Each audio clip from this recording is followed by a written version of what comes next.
Hello and welcome back again to my YouTube channel, The Mommy Jaja Vlogs. For today's video, magbabahagi ako ng pampaswerte para matupad ang mga kahilingan natin sa ating buhay. Mahalaga na gumagawa tayo ng mga pampaswerte para ma-attract na natin yung mga matagal na nating ninanais. Kung ito man ay magkaroon ng maraming pera, manalo sa mga sugal, loto, sa mga tinatayaan na sugal, makabayad ng mga pagkakautang, matanggap na sa mga pangarap na trabaho, lumaki ang iyong sweldo, makapag-abroad ka na. Kung ikaw man ay meron kang mga ninanais sa iyong buhay na gusto mong makamtan, mainam na gawin ang pampaswerteng ito.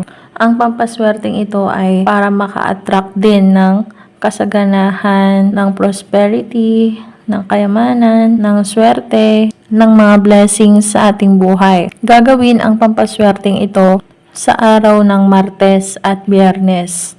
Pwede din itong gawin sa new moon o full moon. Malapit na naman ang new moon, kaya mainam din na gawin ang pampaswerteng ito dahil ang mga araw na ito ay merong malakas na energy para ma-manifest ang mga ninanais natin sa buhay, magkaroon ng katuparan ang mga pangarap natin sa buhay. Kapag gumagawa kayo ng mga pampaswerte, siguraduhin lang na meron kayong 100% na paniniwala at maging positibo. Iwaksi ang mga galit at sama ng loob, ang mga negatibo mong naiisip, iwaksi mo muna yan para ang ma-attract mo ay mga puro positibo lang.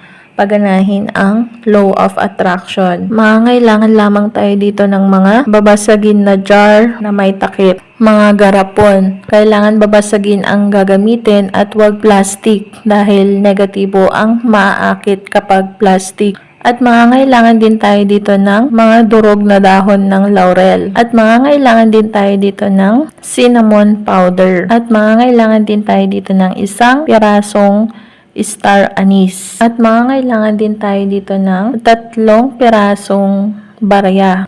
Pwedeng silver coins o yung mga gold coins. Pumili na lang kayo kung ano ang gagamitin nyo. Kung yung mga silver coins o gold coins. At syempre mangangailangan din tayo dito ng asin. At mangangailangan din tayo dito ng papel. Isusulat mo na dito sa papel ang mga kahilingan mo. Isulat mo ang pangalan mo, ang buong pangalan mo, at ang iyong birthday. At saka, isulat mo ang mga kahilingan mo na gusto mong makamit, na gusto mong matupad. At pagkatapos, pag natapos mo nang maisulat ang mga wishes mo, tulad ng magkaroon ka ng maraming pera, magkaroon ka ng maraming savings sa iyong bank account, magkaroon ka ng bahay at lupa, magkaroon ka ng bagong sasakyan na brand new, manalo ka sa loto, manalo ka sa sugal, makabayad ka na ng mga pagkakautang, makapasa ka sa exam, tumaas na ang iyong sweldo, makapag-abroad ka na, lahat ng mga wishes mo, isulat mo dito sa papel at saka mo pirmahan dito sa baba ng pataas. At saka mo ngayon ito, irorolyo ng papalapit sa'yo para i-claim mo na matutupad ang lahat ng mga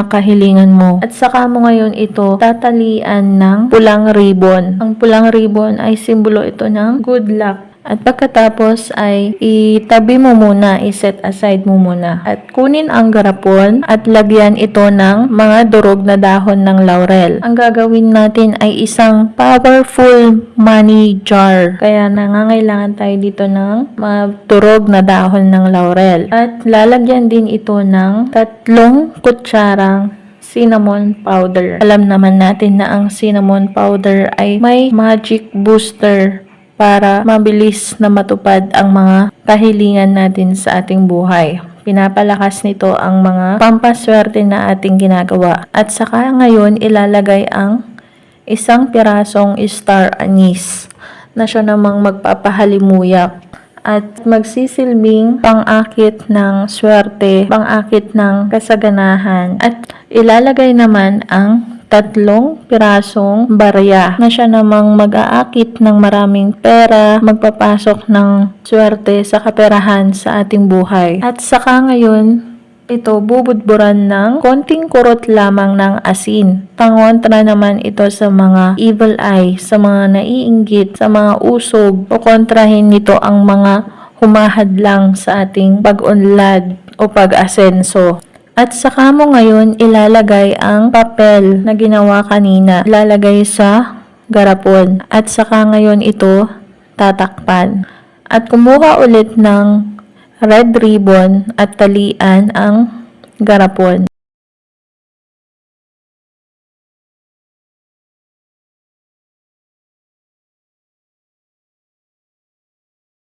At hawakan ang garapon, ang jar na ito, at humiling ka ng mga wishes mo. Ibulong mo ang mga good intentions mo na kagaya ng mga sinulat mo din sa papel na magkaroon ng katuparan ang mga pangarap mo. Makakamtan mo ang lahat ng mga sinulat mo sa papel at ipagkakaloob sa iyo ang mga matagal mo nang ninanais.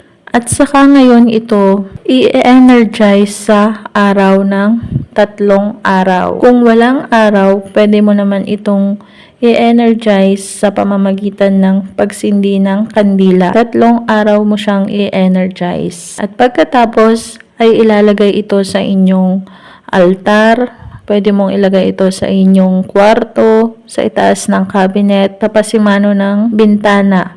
At hayaan lang ito na mag-manifest. Magpatuloy pa rin sa pagkilos, pagdiskarte at pagtatrabaho. Hayaan mo lang ang mga pampaswerte na iyong ginawa. Tandaan na ang mga ganitong pamamaraan ay magsisilbing gabay at pampaswerte lamang. Tanging ang ating pagkilos, pagsisipag, pagtsatsaga, pagdiskarte, pagtatrabaho at lalong-lalo na ang manalangin ng taimtim sa poong may kapal ang siyang makakatulong sa atin para tayo ay umunlad, umasenso at magtagumpay sa ating buhay. At kung nagustuhan ang videong ito, mag-like at mag-subscribe na para maging updated sa mga next video na i-upload tungkol sa mga pampaswerteng bagay-bagay.